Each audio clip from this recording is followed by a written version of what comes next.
अस्सलाम वालेकुम। आज जो हम आपको नुस्खा पेश करने वाले हैं वो त्रियाके हैजा के नाम से इसको याद किया जाता है, क्योंकि गर्मियों में बच्चों के लिए निहायत ही मुफीद है।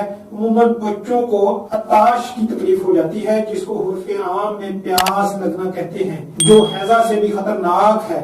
इसके लिए निहायत मुफीद है। बड़ों के लिए अगर सुर्ख मिर्च और राई हम वजन में लाकर बारीक करके 1-1 ग्राम मदरजा वाला नुस्खा के हमरा पिलाएं तो फौरी असर करता है। नुस्खा हाज़िर खिदमत है। पुदीना खुश्क, अनारदाना, मुनक्का, तबाशीर नुकरा, जरशक हम वजन।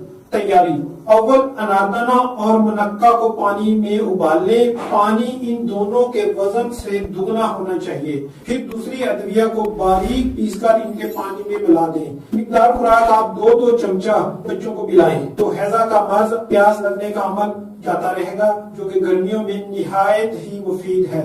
जज़ाकल्लाह।